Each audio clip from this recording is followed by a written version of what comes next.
বেশ কিছুদিন ধরে ফেসবুকে দেখছি বাংলাদেশি মালগুলো এসে মানে প্রচুর বড় বড় কথা বলছে। ওরা নাকি বাংলাদেশের যে বর্ডার সিকিউরিটি ফোর্স মানে বিজিবি, ওরা নাকি যে ইন্ডিয়ান যে বিএসএফ আছে তাদের সঙ্গে লড়াই করতে প্রস্তুত। ওদের বেশ কিছু আর্মির যে বড় বড় কর্তারা আছে তারাও এসে অনেক কিছু বলছে যে বাংলা কি ভারতের আর্মিকে আমরা দেখে নিতে পারি। মানে প্রচুর ডায়লগবাজি। তো এই সমস্ত ডায়লগবাজি শুনতে শুনতে আমি একটা সোশ্যাল মিডিয়া থেকে ভিডিও পেলাম। ভিডিওটা একবার দেখো কি অবস্থা, তারপর বলছি। বাড়িতে চলছে বিয়ের অনুষ্ঠান। খেতে বসেছেন আমন্ত্রিত অতিথিরা। হঠাৎই অতিথিদের অভিযোগ তাদের গরুর মাংস কম দেয়া হয়েছে। অন্যদিকে কনে পক্ষ বলছে অতিথিরা টেবিলের নিচে মাংস লুকিয়ে রাখছে। এই নিয়ে শুরু হয় তুমুল বাগবিতণ্ডা, যা এক পর্যায়ে রূপ নেয় সংঘর্ষে। এতে আহত হন দুই পক্ষের অন্তত 10 জন।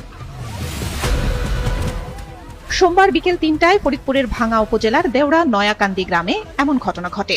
এলাকাবাসী জানান, ওই গ্রামের বাসিন্দা লাভলু শেখের মেয়ের বিয়ের অনুষ্ঠান চলছিল।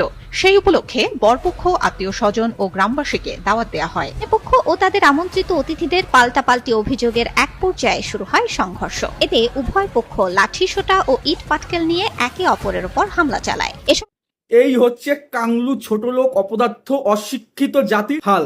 সামান্য মাংস নিয়ে এরা নিজেদের মধ্যে বাস দিয়ে পেটাপিটি করছে। যারা সামান্য মাংস খেতে পারে না তারা বলছে ভারতের সঙ্গে যুদ্ধ করবে, ভারতের বিএসএফ কে বুঝে নেবে। মানে আমরা প্রত্যেকে জানি যে আমরা ঘুমিয়ে ঘুমিয়ে স্বপ্ন দেখি, কিন্তু এই অশিক্ষিত জাতি মানে বাংলাদেশি কাংলু জাতি, এরা এতটাই অশিক্ষিত, এতটা পরিমাণে অশিক্ষিত যে ধারণার বাইরে। ভাই এদের নিয়ে কিছু বলা মানে বেকার।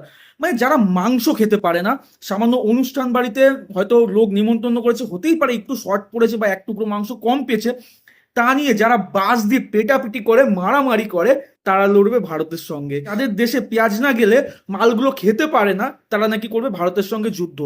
এমনকি এই যে আমেরিকা ইরানের সঙ্গে যুদ্ধ হচ্ছে, এই সময় পেট্রোলের একটা মারাত্মক সংকট চলছে সারা বিশ্ব জুড়ে। এই সংকটের সময় এই অপদার্থগুলো ভারতের কাছে পেট্রোল চাইছে, তাদের যাতে দেশের ইকোনমি চলে, তাদের যাতে দেশ কোলাপস না হয়ে যায় পেট্রোলের কারণে। কিন্তু দেখুন, ভারত সরকার সাহায্য করার পর তারা তাদের যে বেইমানের জাত, বেইমানের মানে কি বলবো, মানে বেইমানের যদি কোনো কিছু থাকে ওপরে, মানে সেই জাতের লোকেরা তারা তাদের আসল রূপ দেখাচ্ছে। এই হচ্ছে সেই বাংলাদেশ, আর এরা লড়বে ভারতের সঙ্গে। আরে আগে মাংস খা তোরা, যদি মাংস কম পড়ে বল, আমরা আমাদের দেশ থেকে মাংস ছুঁড়ে মারছি তোদের মুখে। তোরা খা, মাংস খেয়ে রে, যদি শান্তি পাস তবে বলবি, তখন আমরা যুদ্ধ করতে যাবো। তার আগে আমরা কাংলুদের সঙ্গে যুদ্ধ করবো না, কারণ কাংলুদের সঙ্গে যুদ্ধ করলে আমাদের সব থেকে বেশি ক্ষতি হবে, কারণ মালগুলো এমনি খেতে পারে না। ভারত যদি ওদের সঙ্গে যুদ্ধ করে মালগুলো আরো বেশি খেতে পারবে না। অতএব এখন তো এমনিতেই লুকিয়ে চুরিয়ে আর কি, মানে বাংলাদেশ ছেড়ে সব ভারতে ঢুকছে, তারপরে আরো বেশি করে ঢুকবে। তখন আমরাই আবার সমস্যায় পড়বো। কাংলাদেশের সঙ্গে যুদ্ধ করে লাভ নেই। কাংলাদেশকে মাংস দাও, তোমরা চিকেন দাও, ওরা চিকেন টিকেন খাক, চিকেন টিকেন খেয়ে গায়ে আগে জোর টোর বাড়াক, তারপরে যুদ্ধের কথা ভাববে। চলো।